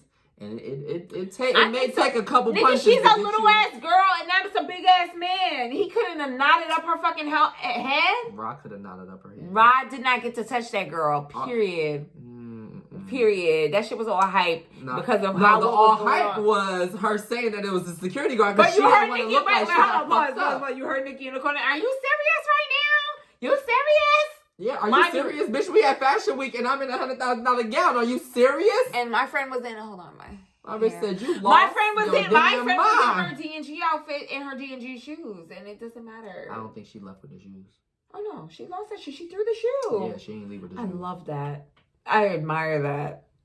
Bitch, you over here talking shit. You over here talking shit. I'm gonna bop you in your fucking head. I'm gonna try. See, this ain't Love and Hip Hop. My sis told her, you put your hands on certain bitches, you gonna die. Well, that didn't happen either. She did, and she didn't put her hands on my homegirl either. She didn't get a chance to. She did. She didn't get a chance to. But this is the thing. Here's my thing. You poked the bear, right? Even like, okay, you watch Real Housewives? I do. She poked the bear. All right, boom. No, we're not gonna. We can't talk about Monique and Candace. Why not? Well, I love Monique down, but I don't. I can't. And I don't like Candace much either. Oh no, Monique is my girl. Monique is the girl. Listen. Monique came in the game giving very much. Hi, I love everybody. I'm really nice. I got money. I'm just. I think Monique has a mental disorder. I feel like she's a little disturbed. I think her husband verbally abuses her. I feel like her shit is all fucked up, and I think she's trying to really keep it together. Candace's parents verbally abused her. Well, I don't like Candace. No, I don't like Candace at all. Her parents. I don't like Candace at all. Her parents fucked her as a child. Yeah, not literally, but figuratively. But now she doesn't have what Candace thinks is I can say whatever the fuck I want to you or to anybody because it's a defense mechanism. And then I can say, you can't handle my mouth. This is the thing. This is a perfect example. So you run your fucking mouth, right? And you get got. I feel like in that situation, I don't feel like Nicki was... I don't feel like Nicki said a lot of little shit. Cardi has a mouth. We all know that. She was a personality. She came with that. Naturally came with that. But that doesn't excuse... that. No. I would say you having your mouth doesn't excuse the fact that other people got mouths too. No. But hear me out. So... when you come with that mentality and you're in this space and you're like, I'm Nicki Minaj and I'm gonna do this and I got this going on, bitch. You think that in this moment you still can't get thrown something thrown at you? Somebody's not gonna pick with you. Cardi just happened to be that bitch at the time, just like Candace. Candace was running her fucking mouth crazy all year and the season before that, and didn't think that she could get her whole wig snatched. But I don't think that those two situations are the same because Cardi was the person running her. She was the one doing the interviews. Nicki didn't say that negative about her. She couldn't.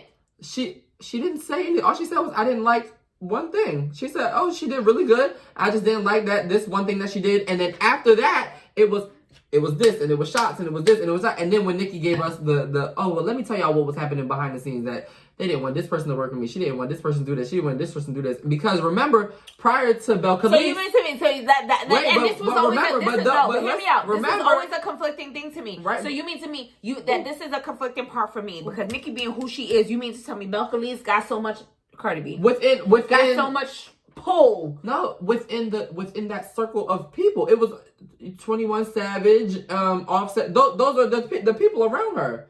So she wasn't saying like, but she was stopping my bag with producers and all. No, she's like, the 21 Savage. All right, I'm gonna fuck up the game real quick. I'm gonna fuck up the game real quick. So you don't think that that Nicki wasn't fucking up Remy's bag? No, not at all.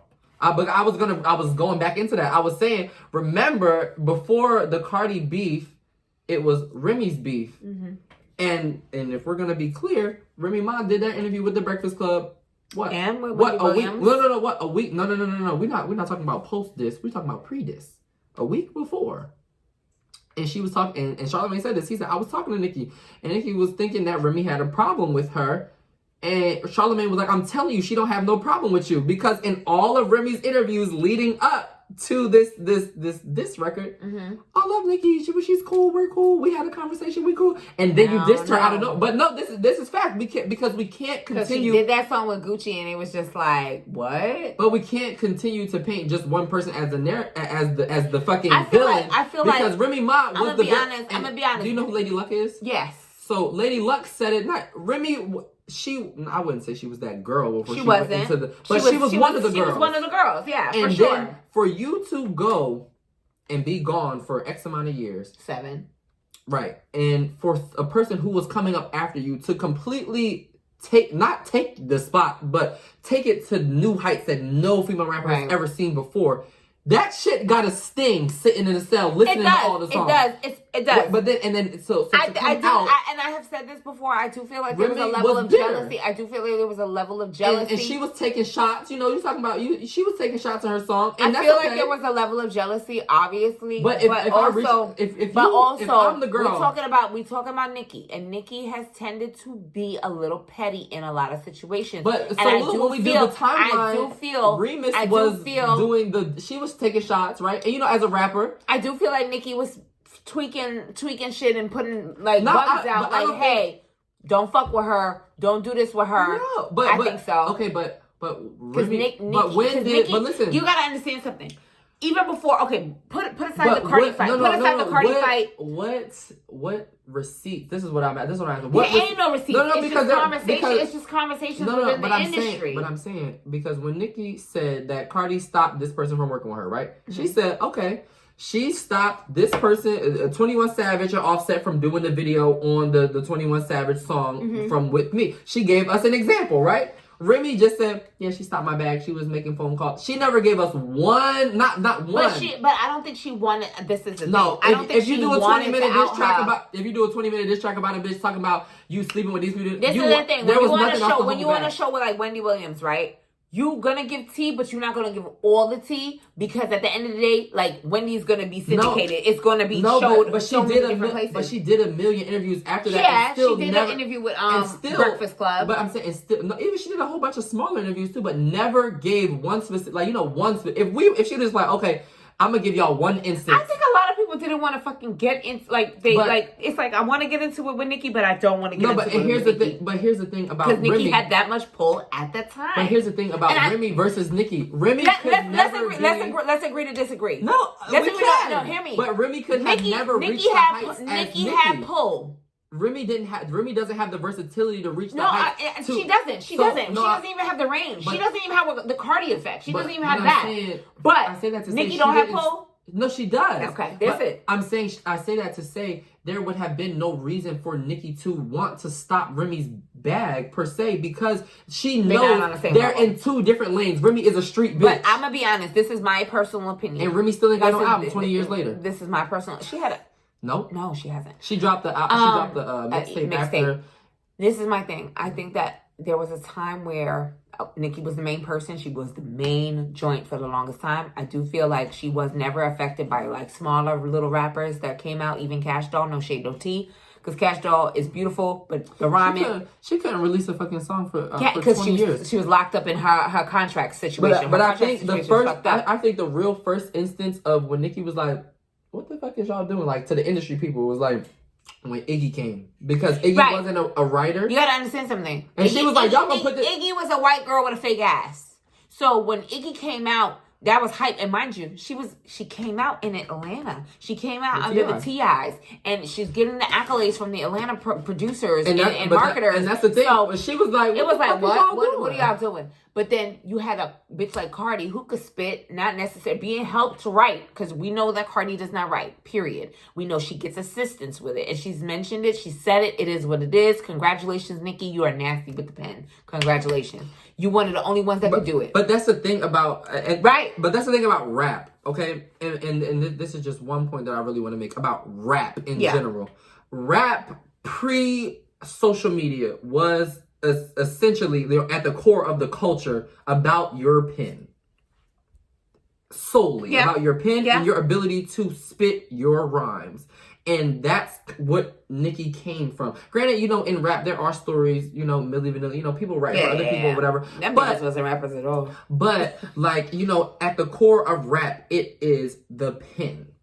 So, for, not just Cardi, but for these newer generation of rappers in general, not even just females, because a lot of male rappers get help too. It's just to see that rap has become like a mockery. Like it's an ends to a means, or means to ends, whatever. It's been a joke. I'll be honest, it's been a joke, especially because now. Anybody can be a rapper, like anybody. Right. You a little rapper, a small rapper. You got 100,000 followers. That's you it. cute. We gonna put a writer behind you, right, and we're gonna social media. And that's I think. Seeing that, as a person who really imagine somebody come to your job and they get paid perfect. to do. All right, perfect. You set it up. So to your point, you have someone like Cardi that comes in, who's a clown, her teeth fucked up, she doing all this dumb shit. She a stripper. She doing all this dumb shit. She making all these jokes on motherfucking Instagram and her lives and her videos, right? And then she starts putting together these mixtapes. She is getting accolades from being on Love and Hip Hop and being this, evolving rapper, transitioning from the strip club to being a rapper. And she's getting clout. And she's getting a little clout. She got a little single out. Oh, shit, she did a single with Migos, the dude from Offset. Oh, they dating now. They courtside at the Lakers game, courtside at the Heat game, whatever. So you seeing all of this stuff. She gets featured even with Nicki, and there's a disconnect, and there's all this other stuff. But then the designers are fucking with her. The Laquan Smiths, the Alexander McQueens, you got all these. She did a makeup tutorial with Elle on how she does her makeup herself. How I beat him, when they started doing those things with these high-end American white girl ass magazines, Nicki touched Vogue a little bit, but she didn't really touch that middle America the way Cardi did. I think that definitely fucked with her a little bit. I personally feel like that fucked with her a little bit. And, the beef with the song between, on the changing of the rhyme and the miscommunication, it definitely infused a flame between them two. But it did because the public had already... Nicki and of course the public already pitched them against each other. No, but I'm saying her image, Nicki's image already had been tainted because of what Remy Ma did. And also that she's difficult. No, not even. Because yes, she said it in the interview. No, but I'm saying, aside from, being quote-unquote difficult, because Nicki says niggas are quote-unquote difficult all the time. Yeah. But because I know what the fuck I want. Because I'm a woman, I get, and that's the thing. And I'm saying that's because not she was that main person, she got that kind of branding in a way that she's mean the one time that somebody was able to, get a lot of media attention around dissing her, which is Remy Ma, you had a polished image. You had your shit was squeaky clean. Somebody threw a little bit of mud on it. Yeah. So it made it easier for the next person, especially with the same narrative. She stopped my bag. So somebody else could say, bloop, she stopped my bag. Then we got the Dream Dolls. Yeah, she told this person not to work with me. Boop, she stopped my bag. So you see all of these people are saying it now because that one bitch got clout off of it. Somebody else is getting clout off of the narrative too. I'm going to run with the narrative too because I know I don't got nothing else going for me. So let me bloop, let me just throw my little bit of dirt right there too, so I can be in the same headline. You know, the girls want to be in the blogs. You know, you like one comment, you on the blog on Instagram now. So the girl's like, bitch, I like that comment. Watch this. Oh, look, the blog is what about me, bitch? I just got 30 followers from it. I'm dead. Needless to say, Nicki is a fucking legend. And once the girls realize that doing all of this shit right now still will not negate history. It doesn't take away from the fact that she was the only person for 10 years that really held it down. Mainstream singles, back-to-back singles, platinum albums, because rap is collaborations. Rap is only about what have you done for me lately, and that's just facts. But except for male rap, female rap especially is what have you done for me lately? Because you don't see the girls saying what the fuck is her name? BB Rexa is gonna take Britney Spears' spot. Exactly, is gonna take Britney Spears' spot. You know what I'm saying? You don't see the girls saying we do see it with Ariana and Mariah, but that's just because that's just similar. But they're so similar. But they're so similar in just their whistle tones, but they're not similar in regards to their music paths. Right? No. But I'm saying you don't see Ariana has the momentum to get there. She's just the replica. Not even. Well, let me do my point. Then we can get back to that. We don't see this in pop that this girl's gonna take this girl's spot. We don't see Ariana's gonna take Christina's spot. And that comes from we see it in our rap culture because you gotta understand something. You had the Queen Latifahs. I'm giving y'all old school. The Queen Latifahs, the MC Lights. You had the Rod Diggers. You had the Charlie Baltimore's. You know, then you had the Foxy Brown and Little Kim, which was so. You had the Rockefeller and the Bad Boy. You understand what I'm saying? And those were the two major rap record labels during that time. They were the teams that you always saw. You had Sean John. You had, you saw them on all your magazines, Right On. Oh God, I'm giving y'all life right now. Like they infiltrated what was our media at that time. So when you have a situation like that and you have these men that have wrote songs for Foxy Brown, let's be clear, wrote songs for Little Kim as well. You had a whole beef created from this situation where two women were so much alike that they pinned them against each other. You know what I'm saying? They were created in each other's likeliness and were pitched against each other. So then speed up to another woman having so much of the same because she took those were her references. Those were the people that she looked up to. You know what I'm saying? So she took a lot of her style from those two women. And again, 10 years later, there's nobody else to pitch them against. What they do, they pitch her against Little Kim. They pitch her against Remy Ma. So, it's just all those things. It's just always in our culture that we always have to be against each other. Nicki said that Jay-Z told her, when you're at the top, you're always going to be the person to get compared to. And that's just that. Because they're always going to compare to... They're always going to compare you to your past. Always. New girl comes, they don't compare this is just no diss to any of the girls. A new girl comes along, they not comparing her to Cardi right now. No, a new girl comes, they compare her to Nicki. Yeah, and Nicki don't have to do anything. Even right now, a girl like Mulatto, she's not getting compared to nobody. Because her shit is totally different. I'm a freak elite. I like Mulatto, and the fact that the new girls. And then on top of that, Cardi can say, I like Nicki. And then I grew up listening to Nicki. She got a song with Trina. She got a remix with Trina. That would be her only comparison, and they fuck with each other, so it's done. It's done. That's the thing with I don't know if you've seen. I think that's that East Coast, that New York East Coast rap shit. The Hip Hop Awards, they was putting Flo Milli against Mulatto because they were in the category together. Yeah, and they was like, I can see that. Who's together, and I was just like. That don't even go together. It don't even go because Mulatto talks about shit and Flo Milli, she's like a caricature. And the thing is, with Nicki and Cardi, she was made in her likeness, because like Nicki said, everybody wants every label wanted a Nicki Minaj of their own. They want and they weren't able to find one, and she just happened to be that one. And then who was outspoken. If you remember, Malibu Mitch said. They offered me X amount of dollars in a rap contract, but I had to diss Nicki for it. She didn't take the contract. Yes, Cupcake said the same yeah, thing. Yeah. They offered me X amount. And then Cupcake all was that fire, by the way. Yeah. And she said the same thing. Lady LaSure over in the UK said they offered me the same thing to diss Nicki. So when she says, like, y'all, these motherfuckers is trying to take me out, and where was protect black women when she's telling y'all the machine is like, and the thing we're about trying to take her out and replace her with a because of caricature. her fierceness, because of her strength, They won't. because of I ain't having it, I'm a boss ass bitch.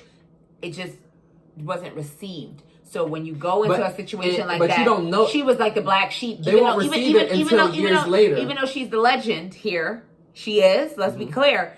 She was also the black sheep because she did not conform to the ideals that were trying to be laid out for her. Prime example, Janet Jackson. When Justin Timberlake ripped her titty off, did Justin Timberlake get blackballed? Nah, she did. No. Her titty was out. Exactly. It was your so titty, it's always, and Cardi is a person of color, not a black woman. Her parents are Hispanic. No, she's Trinidadian, black. She's Trinidadian black, but Dominican, Spanish. Her parents are Spanish. As a Caribbean woman, but no, as a lighter Caribbean woman. No, I'm saying she could be that. She's black. She's still black, but she also is Hispanic. She's Hispanic. I wouldn't call her black. She's a person of color in the diaspora, but she's not. She ain't black. She's not black. She's half black, half Hispanic. And when you look at her parents, they look white Spanish, because you know it's a difference. It's black Spanish. It's black presenting. And what I mean is white presenting. Spanish. Her Trinidad. So she's on the spectrum. Mm-hmm. But when you see them, you wouldn't think, oh, you know. I don't know. Being from New York, we all look at everybody like, all right, nigga, you black. If you Dominican, you black. No, but even if they don't consider themselves black, like a lot, like some Dominicans do, like especially Puerto Ricans, they don't. But I'm saying that is facts. Yeah. But Cardi to a white person. She's Spanish. She's probably Spanish. Cardi to a white person and Nicki to a white person is two different people. Yeah, you're right. Not even Nicki. Megan. Cardi and Megan to a white person. That's Megan's two different black. people. That's Cardi's two different Hispanic. people. You know what I'm saying? One passes more as more and white. And also presenting. because she's bilingual and she does a lot of Latin tracks. And for them to take the culture from a black woman and give it to somebody else who is like, you know, oh, she passes more, she identifies more with us, she passes more with us, it's okay. Yeah. We can manipulate this. We can manipulate her. Child. And that's what they do, and that's what she was saying. Like, you know, at the end of the day, it's not even about Nicki in general. I think I get irritated with the whole like we just gotta passing and the cultural and all that. I get irritated with it. It's super irritating, but it is facts though. Like, and because what we see. And we can segue into our next topic from this is when, you know, people of color, there is a difference between being black and being a person of color. Yeah. Because people of color and this is are the thing for my show, for the Mina B podcast, especially when I talk about race relations and stuff like that, I always have to say African Americans and or people of color, because I feel like because there's a difference. And you know, as black people, we don't like to be called people of color, but it's a thing. So you know what I'm saying? This is my next thing. Is it's a difference because people of color, i.e. Hispanics or you know, Asians, Indians, they are some of the most discriminatory and racist towards black people. Us. So, and we're the ones who have to take the brunt of that. So we don't get to claim people of color when it's convenient and then disassociate when it's not. You're right. We have to take it 100%. You're definitely right. And people not saying Cardi is one of these people because she is doing a lot politically, you know, for us. Listen, one thing I have to say about her, and this is she's definitely doing her part, and she's not taking away. She's actually adding. Yeah. And it doesn't matter how intelligent she is or how educated she is. She's using her platform and she's using her voice add a magnitude. She does speak to a demographic of people who may not be as politically educated, but. Those people who have the ability to step away from their blackness if they want to say, oh no, I'm not that, but and they can step back and I into it. Appreciate her for that. We have to protect what is ours because rap culture is ours. It is ours. It's ours. And just to cap all together, I just feel as though we need to stop pitching each other against each other. Let everybody do what they want to do. Yeah. And I think with this pandemic and everything that's gone on, culturally for our culture. I think it brought a lot of us together, especially with the Breonna Taylors. I think that has definitely bridged the gap, especially in what we're talking about when we're talking about this rap game, when we're talking about pitching women in the culture in the rap game against each other and the beefs. Because they see something like a Breonna Taylor, not necessarily it could be them, but it can be them. It can be. It can be, or a family member, or somebody close by, your sister, your brother, your cousin, your nephew, and your nieces. Does put a lot of things into perspective. Right. Like, we still get caught up on the day-to-day, but if you were to sit, and with them specifically, they're both mothers now. Mamas. Not so even I know, you know the dynamic. You know the dynamic is different now. Little Kim, too. I think all of them will, I do predict in the future that there will be a reconciliation at some point. Because it's like, look, we know, like, because I know Cardi is getting, she's more experienced in the industry now than she was before. Yes, so she especially at the height of that beef. Like, that's a 360. So now she sees it's like, this was I know some other shit now. Like, I know some behind the scenes shit. I know about, like, they're about with the Megan stuff. It was some shade, like some. Let me tell you something. I think I think the people that went to Megan's aid, I'm gonna tell you, this is my personal opinion, and also with little things that I've heard. I think the people that were at her aid and at her side while things were going on behind the scenes was Cardi, was fucking Beyonce, was Jay, was Bun B. I think them niggas had her fucking back. Had her back in that shit. And it's unfortunate, because she's also kind of caught up, and she's very young. She's younger than Nicki. She's younger than Cardi. You know what I'm saying? And that's the thing. They have two different. They have different demographics of people around them. You're not gonna see Nicki at the parties with Cardi and Megan and all the young 20-something because I'm not that age. Because Nicki's also 38. And she's like, what do I look like? She's also at this point really with the people who she has around her space. Right. So it's like, what would I look like? Think about it. After her breakup with Meek, and then it was just so much. It was a lot. So remember, they used to be out all the time. So she's taking a seat back. She lives in LA now. She's like, look, I'm gonna put my music out. I'm gonna got married. Now it has a baby. She's like, I'm gonna do my music, and my life is different now. She's legendary now. She's legendary. But for people that have always followed her, know that she always wanted that. She always wanted to be a mother. She was like, this is what I want to do. I can't. She wanted to have a family. She wanted to settle down. And now she always said, I'm not gonna be rapping forever. What do I look like rapping in my 40s and 50s? She says she wasn't. So she don't even need to. Her investments and so to close that she's done. So to close together. To close out the pop culture chapter, 10 years into Nicki's career after her first album, you kind of got to see the path of what female rap can be from the beginning, or from the beginning all the way until now. It's like, look, you can move. You can be fierce in the industry, and you can do your music, and you can have respect for yourself, and you don't gotta be associated with all the rappers. You don't gotta, have your vag out spread, or you don't gotta have sex tapes like certain pop culture girls and stuff like that. You don't have to do all that, and you can still get the respect that you deserve. And I'm gonna be honest with you. Like, besides, like, think about, like, look at the shape and the molding of Cardi's career. There is not, besides the fight that she had with Nicki, what's the flaw of her career? Yeah, there's not much.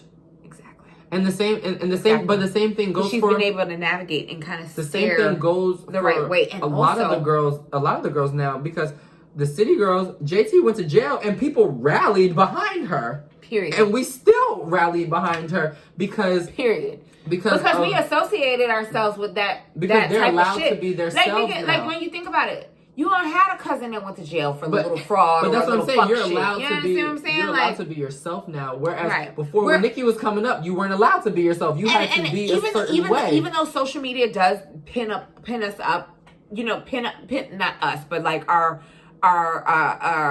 celebrity counterparts, we kind of like pedestal them, so to speak.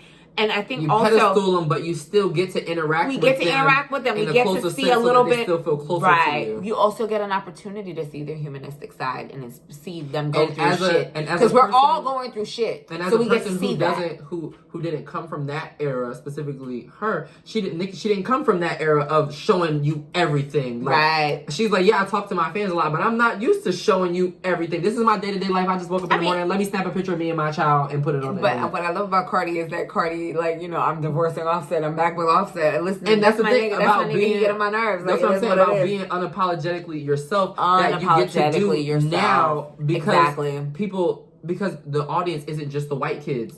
And back in 2006, 2007, 8, 9, 10, you remember who was Nicki in the picture we had the VMAs? Katie, Kesha, and you know what's that bitch name? Natasha Bedingfield, all them girls. What's you know that girl name? The girl that caused all the drama with Kanye. Taylor Swift. But I'm saying she's taking pictures with those girls because it was like, hey, I'm the black girl. And you know her and Ari is like this. Her and Ariana so Grande. it's like now the industry isn't just those white kids and those white people who bought the music, because now we stream. What? And we stream. And the parents are paying for the streaming. And who had a hand in the fight for the streaming? Nicki had it, and Nicki had it, and that's why I've been with. That's why the girls are. And that's why the girl has been with Tidal since 2015, honey. I've been with Tidal since 2015, and that's why a lot of the artists get to eat. You know, remember she wasn't having it. Remember Quavo? He dropped his album.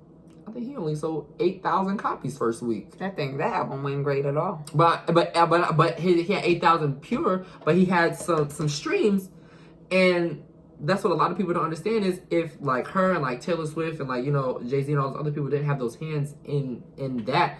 It's like, yeah, we love our social media people, our social media celebrities. That's what I call them. They're social media celebrities. Social media. The ones who are in the club, the ones who we see, we interact with them on Twitter every day. We love those people. But we also love the people that are making changes in the back. Like Beyonce. You don't never see Beyonce doing nothing for the clout. Beyonce will donate $10 million somewhere and you won't know about it for 10 years. Beyonce was giving loans to black-owned women business. Jay-Z is doing all his things with the NFL. Nicki has a well or providing clean water in some villages overseas somewhere. Like a lot of these celebrities are doing their part, but they're the older celebrities that don't really. They're like, I don't need. You don't need the call. You don't need the admiration. You don't need you end up finding out about what they do in like fucking interviews or like random articles. And you're like, wait, what the fuck? And I think Nicki's just one of those people who is just on the cusp between the old heads and this is the thing. And this is the thing. I'm happy that she's transitioning out of that shit. Mm-hmm. You know, she's like again, she just had her baby. You know, even though the husband is questionable.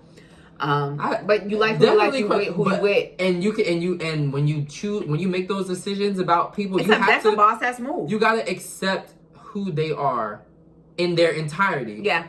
You have to understand their past struggles and what they did. And one thing about Nicki that I always love, and I think I can in a comparison between her, not even a comparison, but what makes her and Cardi so alike is that they never fucking forget where they come from, and they always, you know, just keep that aligned. Like, I'm that girl from Queens and I'm that girl from the Bronx. And it's very much like I know what other people's lives are like that aren't because famous. I've been there. I've walked that road. When she gave us the story about, you know, what happened with like the husband and his charges. Yeah. And I was like, you know, if that is the case, I can understand why they will be like, you know, you plead to this instead of going to trial and possibly taking this. That happens with a lot of black youth because you can't afford representation, and then everyone's like, "Oh, he's a rapist and this and that." It's just and then they run with the narrative. Like, y'all don't even know the story. Let's stop it. Because so if you make 40,000 in a year, you don't qualify for a public defender. And if you do get a public defender, a lot of the times they're overworked, they're underpaid, and they don't have the resources to represent you appropriately in the fucking court. It's a lose situation. Definitely. And to remember stuff like that, you know, I think Offset wasn't he just in the news? The police were trying to arrest him. Bitch, did you see that shit? And then he like, you know who the fuck I am? I was just like, ooh, them niggas don't give a fuck. They don't give a fuck. They don't give a fuck. Shoot you, child. They don't give a fuck. But that's just injustice in America, which leads us to our next topic about the election. I ate that. You did eat that. This bitch over here reading my notes, y'all. So I'm gonna leave in the notes, in the podcast notes, Should Ty be a part of be a resident guest? Because that nigga over here reading my notes. Because I peeped the notes and then we clicked out So the real notes. quick, because I know we we've been going with this episode for a while. This is a little bit longer of an episode than normal, but I'm grateful nonetheless. So y'all, the Georgia State, really brought that election together for Joe Biden. Blue state. They was like, all right, cool, we blew, and then it was like, oh, you want to run the votes back and count them again? We blew again. So now Georgia recounted is going to recount this week for the third time. Voter suppression is fucking real, and here's the tea. They're going to do this recount.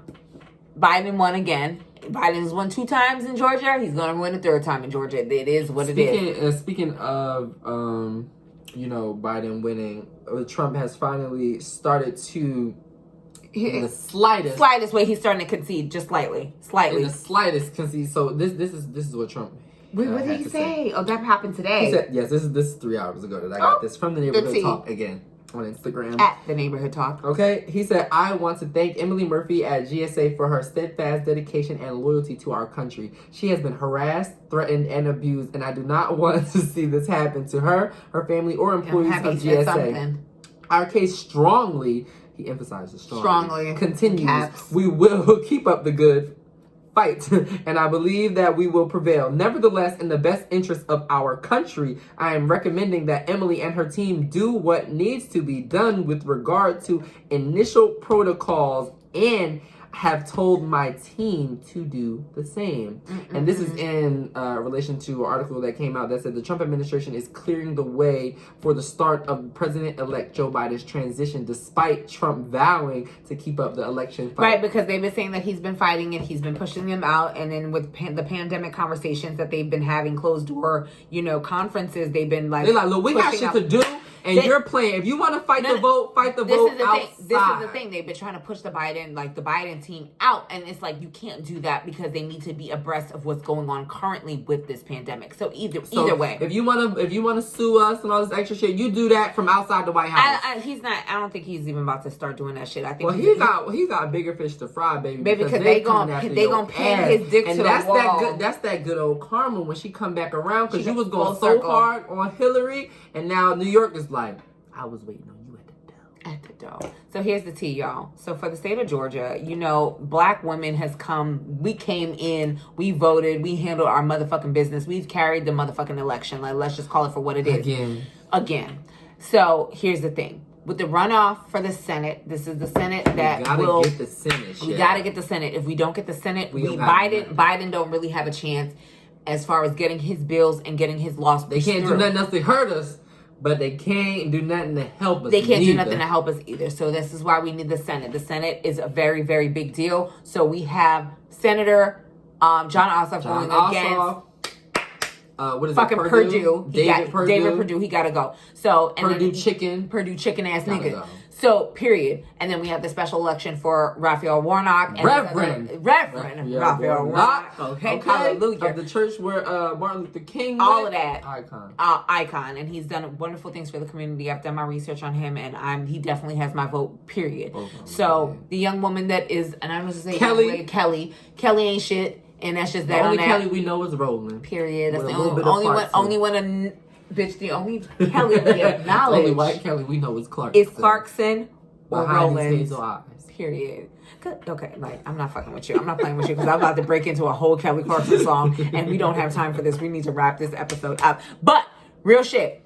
Be sure to check your registration. So what they're doing with the registration, with Black women's registration in the state of Georgia, what they're doing is they're purging them. So they're like canceling out your registration. So if you get to the polls or you check online, you just happen to check online because we just voted for the president, right? It says nothing. It says that you're not able to vote. You're not registered. So it's making you re-register. Registration deadline for the Senate runoff election is December 7th. Early voting starts December 14th. So y'all, we are, what is it? It's November 23rd. This is Monday, November 23rd. This episode is going to air on November 24th. We still have a little time. Go online and double check. I'm going to leave the website in the cards, and I'm also going to leave in the description box so that you guys can go ahead and double check your registration. This is mostly for women, but I just think everybody should just check anyway, because if you can't vote early. Vote early if you can, but please go ahead. Make sure your registration is still intact. Make sure your registration is still intact because they're out here playing games with us, and we don't got that type of time. We need to get that Senate. Georgia is going to remain blue, and we also need to make sure that our Senate remains blue. Well. Period.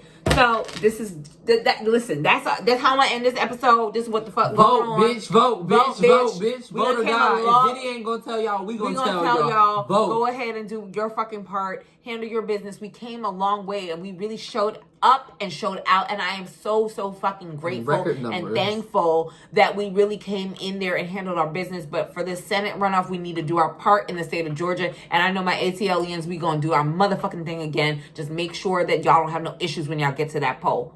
Period. So, with that being said, the Mina B podcast this episode is wrapping right now. Thank you so much, Ty. I appreciate you. I don't know. I'm gonna have to consider you. You know, I'm out here. Follow me on everything at Ty White Official, TY White Official on Instagram and Twitter. I'm very beautiful on Instagram, he but cute also or whatever. Very hilarious. This nigga funny as shit though, and the nigga's very opinionated, as we can see. A professional opinion provider. Period. Nicki Minaj stan. He's a verb. Icon. Period.